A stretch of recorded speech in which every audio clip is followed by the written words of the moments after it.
আমার নবী নবী হওয়ার আগেও আল্লাহর সঙ্গে শিরিক করেন নাই, কুফর করেন নাই, জাহেলিয়াতে লিপ্ত হন নাই। বলবেন হুজুর নামাজ রোজা মনে হয় করে নাই। আরে পাগল, যদি এগুলো নাই করে হেরা গুহায় গিয়ে মাসের পর মাস করলেনটা কি?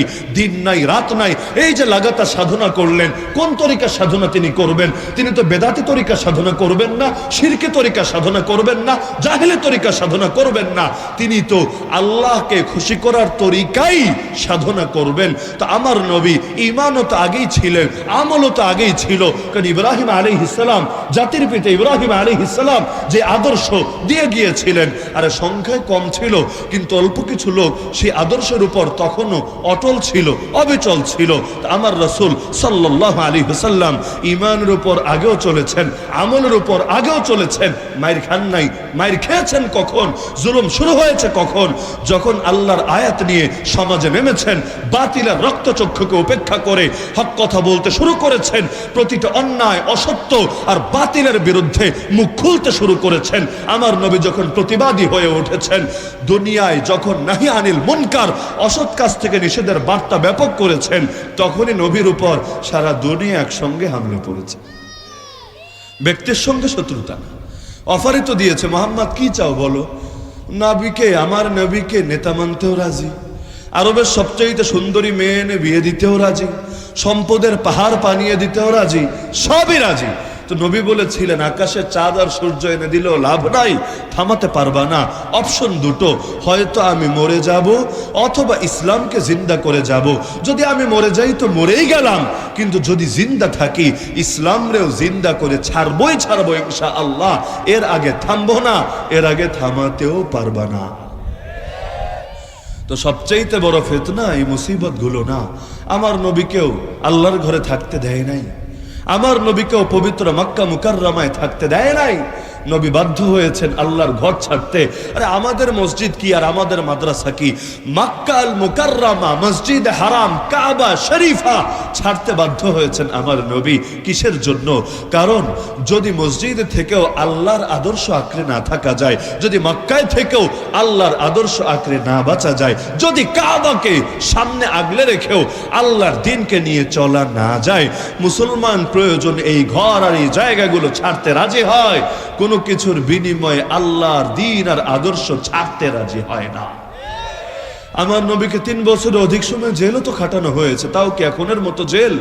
কি ভয়াবহ এক অবরুদ্ধ জীবন, যেখানে খাবার পর্যন্ত দেয় নাই। সাহাবীরা বাধ্য হয়ে গাছের পাতা খেয়েছে, মাড়িগুলো ঝুলে গিয়েছে, বাথরুমগুলো ছাগলের মলের মতো হয়েছে, তবু আল্লাহরে তো ছাড়েন নাই।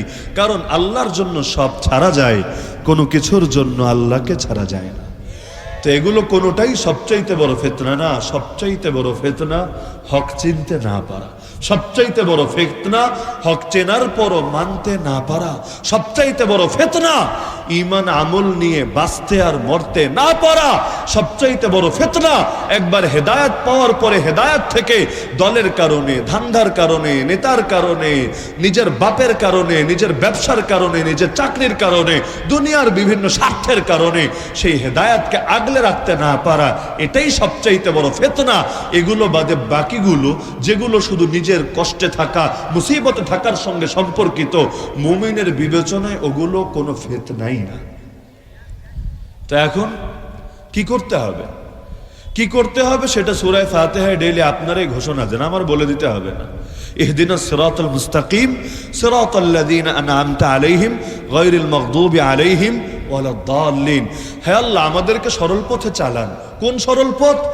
যাদেরকে নেয়ামত দিয়েছেন তাদের যে পথ, ওই পথে চালান আমাদেরকে। কাদেরকে নেয়ামত দিয়েছে? যাদের মধ্যে 2টা গুণ আছে। কয়টা গুণ? কয়টা গুণ? 1 নম্বরে তারা হক চেনে, 2 নম্বরে তারা হক মানে। ইলমও আছে, আমলও আছে, হকের জ্ঞানও আছে, হকের উপর আমলও আছে। তাদেরকে কোরআনের ভাষায় নেয়ামত প্রাপ্ত বান্দা বলে। তাদের উদাহরণ কি? সংজ্ঞা ভিন্ন জিনিস, উদাহরণ ভিন্ন জিনিস। তাদের উদাহরণ হলো মিনান নবিয়্যিন ওয়াস সিদ্দীকিন ওয়াস শুহাদা ওয়াস সালিহিন। সকল নবী, সকল সিদ্দিক তথা সকল সাহাবী, সকল শহীদ এবং সকল সালেহিন পারফেক্ট বান্দা। ইলমের বিবেচনায় সালেহ, আমলের বিবেচনায় সালেহ। তো সালেহিন শব্দের মধ্যে উলামা আর বুজুর্গ সবাই অন্তর্ভুক্ত। এদের পথে চালান আমাদেরকে, যাদের মধ্যে হকের ইলমও আছে, হকের আমলও আছে। গায়রিল মাগদুবি আলাইহিম, গজবগ্রস্তদের পথে চালায়েন না আমাদেরকে। গজবগ্রস্ত কারা? যাদের হকের ইলম আছে কিন্তু আমল নাই। যেমন ইহুদিরা, আল্লাহ নবী যখন সামনে এসেছে, আল্লাহ কোরআনে বলেছেন ইয়ারিফুনাহু কামা ইয়ারিফুনা আবনাহুম, নিজের ছেলে সন্তানকে যেভাবে চেনে এই নবী যে নবী আখিরুজ জামান ঠিক সেভাবে চিনতে পেরেছিল, তাও মানে নাই। কেন? কারণ মানলে ধান্দা খতম হয়ে যাবে। নবী তো আরেক দলের সদস্য, তারা এক বংশের, নবী আরেক বংশের। তারা ইসহাক নবীর বংশ থেকে এসেছে, আর আমার নবী ইসমাইল নবীর বংশ থেকে এসেছে। আরেক বংশের লোককে নিতাম মানে কিভাবে? মানলে আমাদের গর্ব থাকে কি করে? তো গায়রিল মাগদুবি আলাইহিম মানে যাদের হকের জ্ঞান আছে কিন্তু মানে না। জ্ঞান পাপী, জেনে বুঝে যারা হকের বিরোধিতা করে। আমার ব্যক্তিগত ধারণা, এই তালিকায় বাংলাদেশের অধিকাংশ মানুষ আছে। এই দেশের কয়জন লোক এমন যারা সুদ হারাম জানে না? কয়জন লোক এমন যে ঘুষ হারাম জানে না? কয়জন লোক এমন মদ হারাম জানে না?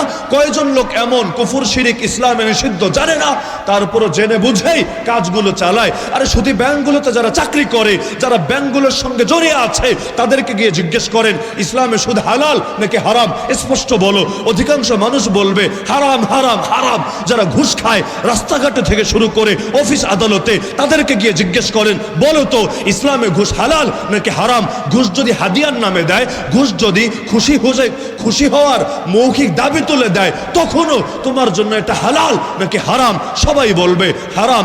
একই কথা সকল তন্ত্র মন্ত্র বাদ মতবাদ ইসলাম বিরোধী আদর্শ, ইসলাম বিরোধী মূলনীতির সঙ্গে আপনি যদি বলেন বলো তো যেই বিষয়ে আল্লাহর আইন আছে সেই বিষয়ে নিজেরা নতুন করে আইন বানানো হালাল নাকি হারাম? যেহেতু মানই ইসলাম পরিপূর্ণ। চোরের শাস্তি কি? ইসলাম বলেছে। ডাকাতের শাস্তি কি? ইসলাম বলেছে। ধর্মত্যাগের শাস্তি কি? ইসলাম বলেছে। কাদিয়ানের শাস্তি কি? ইসলাম বলেছে।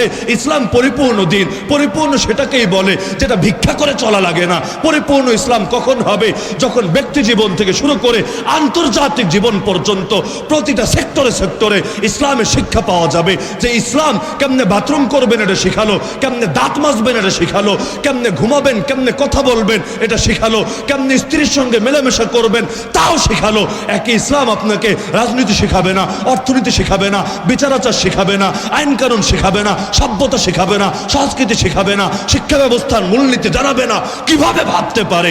ইসলামকে পরিপূর্ণ মানলে প্রতিটা সেক্টরে ইসলামের শিক্ষা আছে, এই আকীদাই দিলে পোষণ করতে হবে। তো এটা জানে না কে? কে জানে না? এটা জানার জন্য হুজুর হওয়া লাগে না। এই দেশের ছোট ছোট বাচ্চারাও জানে এই বাস্তবতা, মানে না কেন? সব জায়গায় যদি ইসলামের শিক্ষা থাকে, ইসলামের চাইতে সুন্দর বিধান আমাকে কে এনে দিতে পারবে?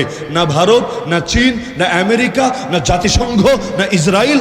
গোটা দুনিয়ার সবাই মিলেও আল্লাহর চাইতে উত্তম কিছু বানাতে পারবে না। আল্লাহ আল্লাহ, বান্দা বান্দাই। আল্লাহর বান্দার মধ্যে যেমন কম্পেয়ার আর তুলনা করা যায় না, আল্লাহর দেওয়া দিন আর মানুষের বানানো মতবাদের মধ্যেও কোনো তুলনা চলে না। আল্লাহর দেওয়া দিন থাকতে এই দুনিয়ার কাফের মুশরিকদের আদর্শ নিয়ে বছরের পর বছর কেন চলতে হবে?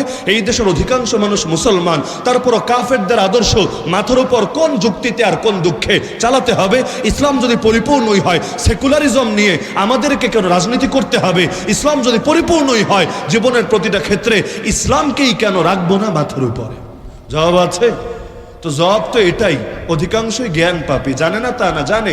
জানায় সমস্যা না রে ভাই, আমার চাইতে আরো ভালো বয়ান আপনাদের অনেকে দিতে পারবে। সমস্যা জানায় না, সমস্যা কোথায়? মানায়। এটাকেই কোরআনের সূরায়ে ফাতিহার ব্যাখ্যায় এটাকেই বলা হয়েছে আল মাগদুব আলাইহিম, গজবগ্রস্ত। জেনেও যারা মানে না তাদের উপর আল্লাহর গজব পড়ে। আর ওয়ালা দাল্লিন, বিপদগামী, পথই পায় নাই। পথহারা কারা? যারা জানেই নাই। না জানলে মানবেই বা কিভাবে? এই জ্ঞান পাপী আর না জানার মধ্যে বড় পার্থক্য। দুইজন ব্যক্তি, একজনের নাম ওমর, একজনের নাম আবু জাহাল। নবী দুইজনের জন্য দোয়া করেছিলেন নাকি করেন নাই? হে আল্লাহ, দুইজনের মধ্যে যে তোমার বেশি প্রিয় তার দ্বারা ইসলামকে বিজয়ী করো, শক্তিশালী করো। আল্লাহুম্মা আইজ্জাল ইসলাম বিহাব্বি হাযাইনির রাজুলাইনি ইলাইক। আল্লাহ দোয়া কার ব্যাপারে কবুল করেছেন? আবু জাহালের ব্যাপারে। আবু জাহালের ব্যাপারে। কার ব্যাপারে? ওমর। এমন কবুল করেছেন সুবহানাল্লাহ। নবী বলেছেন আমার পরে যদি কেউ নবী হতো সেই নবী হতেই ওমর। লাউ কানা বাদি নাবিয়্যুন লাকানা ওমর। যে নবীর কল্লা কাটতে বের হয় আল্লাহ তার এমন কবুল করে নবীর পরে কেউ নবী হলে সেই নবী হতেই ওমর। কিন্তু কি পার্থক্য ওমরে আর আবু জাহালে? ইতিহাস ঘাটলে এই বাস্তবতাই পাবেন। আবু জাহাল জেনেও বুঝেও বিরোধিতা করত রাজনৈতিক স্বার্থে, আর ওমর জানতো না, বুঝতো না, না বুঝে সাম্প্রদায়িক ঐক্য ধরে রাখার জন্য অতীতেও বিভিন্ন লড়াই করেছে। সে ভেবেছিল হঠাৎ করে কয়েকজন লোক নতুন আদর্শ প্রচার করে সমাজের ঐক্যকে কেন নষ্ট করছে, ঐক্য ঠিক রাখতে কঠোর হয়েছিল নবীর বিপক্ষে। তো যেই মাত্র কয়েকটা আয়াত খালি চোখে পড়লো, ঘটনা সবাই জানেন, বোনরে আর বোন জামাইরে মেরেছিল, পরবর্তীতে কোরআন পড়তে চেয়েছিল, দেয় নাই, গোসল করে আসো পরে দিব। গোসল করে আসার পর যখন দিল সূরা তাহার মাত্র কয়েকটা আয়াত পড়েই ওমর কি বলেছে? কল্লা কাটতে যাব না। ওমর বলেছে জলদি নবীর কাছে নিয়ে চলো, তার উপর ঈমান কবুল করে তবেই ঘরে ফিরব। পার্থক্য বোঝেন? আর দাল্লিন পথহারা এরাও গোমরা, সন্দেহ নাই। আর আল মাগজুব আলাইহিম গজবগ্রস্ত এরাও গোমরা, সন্দেহ নাই। তবে দুই গোমরার লেভেল এক না, স্তর এক না। যারা জানেও না মানেও না তারাও বিপদগামী। তবে এদের চাইতে বড় নিকৃষ্ট তারা যারা জানে, জেনেও মানে না। উল্টো মানবে তো নিজের মানার তো প্রশ্নই আসে না। যারা তাকে স্মরণ করাতে যাবে, উপদেশ দিতে যাবে, কথাগুলো আলোচনায় আনবে, তাদেরকেও বলতে দিবে না মুখ কিভাবে বন্ধ করা যায়, মুখে কিভাবে তালা মারা যায়, কিভাবে তাদেরকে পৃথিবী থেকে নিশ্চিহ্ন করা যায়। এর জন্য ষড়যন্ত্র আর চক্রান্ত করতেই থাকবে। তা আমার এই আগের কথা কি ভুল যে এই দেশের অধিকাংশ মানুষ আর দাল্লিন ক্যাটাগরিতে না, আল মাগজুব আলাইহিম ক্যাটাগরিতে পড়ার বড় আশঙ্কা আছে। কারণ যতটুকু জানি তার চাইতেও বেশি উল্টাটা করি, এটাই আমরা আমাদের আদর্শে পরিণত করেছি। আজও যদি মূলনীতি বানাই যা জানি তা মানবো, এত মাহফিলও লাগবে না, এত নসিহত ওয়াজও লাগবে না, বরঞ্চ এর 10 ভাগের 1 ভাগ দিয়েই পুরো সমাজটা আমূল পরিবর্তন করা সম্ভব নাকি সম্ভব না? যেই পরিমাণ মাহফিল বাংলাদেশে হয় পৃথিবীর আর কোনো প্রান্তে কোনো দেশে হয় বলে আমার জানা নাই। কিন্তু এত মাহফিল হওয়ার পরও এত আলেম জেলে, পৃথিবীর কয়টা দেশে এত আলেম জেলে থাকে আল্লাহ ভালো জানে। সমস্যা কোথায় ভাই? আগে তো কারণ চিহ্নিত করতে হবে। ব্যথা মাথায় হলে পায়ের তলায় মলম যতই লাগান না কেন লাভ নাই। যেখানে ব্যথা ওষুধও দিতে হবে সেথা, আর সর্বাঙ্গেই যদি হয় ব্যথা ওষুধ দিব কোথা? তা আল্লাহ তাআলা আমাদের সবাইকে ঈমানকে না চেনা বা চিনেও বুঝতে না পারা, মানতে না পারা এই ফিতনা থেকে হেফাজত করুন। আল্লাহ ঈমান নিয়ে বাঁচার, ঈমান নিয়ে মরার, কিয়ামতের দিন ঈমানদারদের দলে শামিল হওয়ার তৌফিক দান করুন। আর আল্লাহ আমার বড় মহাব্বতের আর এই প্রিয় প্রতিষ্ঠান মাদ্রাসাতুস সুফা আল আরাবিয়া আর এর প্রত্যেক উস্তাদ, খাদেম এবং তালিবুল ইলমদেরকে কবুল করুন। আমিন। ওয়া আখিরু দাওয়ানা আনিল হামদুলিল্লাহি রাব্বিল